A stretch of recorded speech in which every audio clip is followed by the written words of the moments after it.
आप लोगों से आजकल मुझे डर लगने लगा है।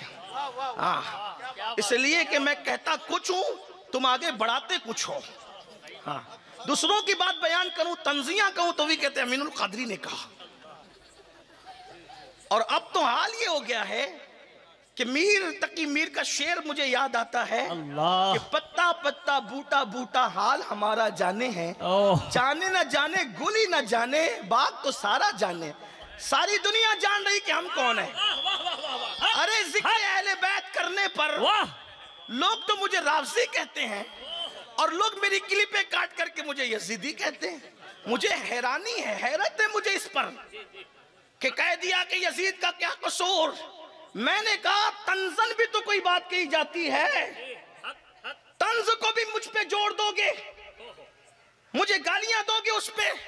मैं कहता हूं यजीद को सहाबी तो वहाबियों ने भी नहीं कहा जी, क्योंकि वो 25 हिजरी में पैदा हुआ, रसूलुल्लाह के विसाल के 13-14 साल के बाद पैदा हुआ। वो कैसे सहाबी हो सकता है? मैं उसको कैसे सहाबी कहूंगा? लेकिन काट करके काट पीट करने वालों, कुरान की आयत भी काटोगे तो वो माज़अल्लाह, उसका माना क्या बनेगा? कुरान कहता है ला तक़रबुस्सलाह व अंतुम सुकारा, नमाज के करीब ना जाओ। कब मत जाओ? जब तुम नशे की हालत में हो।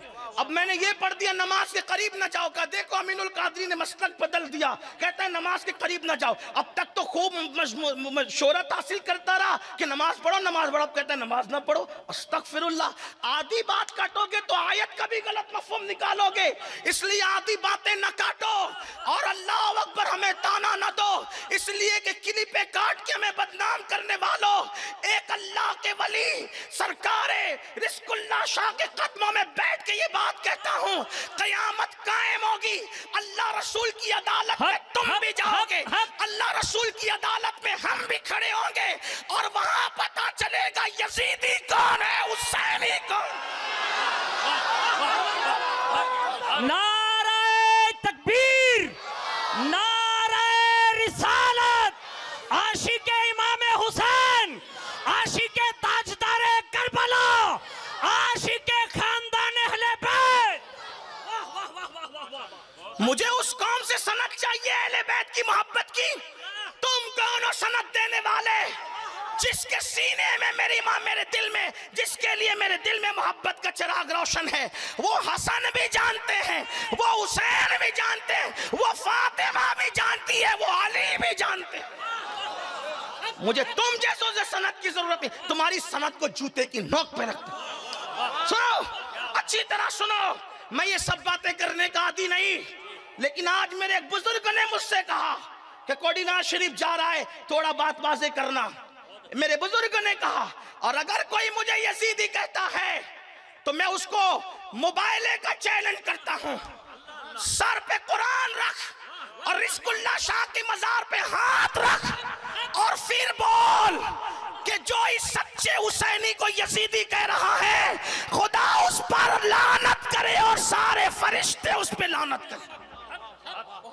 खड़े हो, यहाँ के खड़े है, किसी के बाप में हिम्मत हुआ मुझसे बात करे यहाँ, जिसने पूरी जिंदगी वक्फ कर दी नबी और आले नबी की खिदमत के लिए, जिसकी तमन्ना ये है कि मैं मरूं तो जिक्र अहले बैत करते मरूं, जिसकी वसीयत ये तुम्हारी खुशी के लिए, जिसकी वसीयत ये कि मैं मरूं तो मेरे कफन पे लिखना इमाम शाफई के 4 मिसरे, आलुन नबी ज़रीअती वहुम इलैहि वसीलती अर्जू बिहिम आता गदन बियदिल यमीनी सहीफती।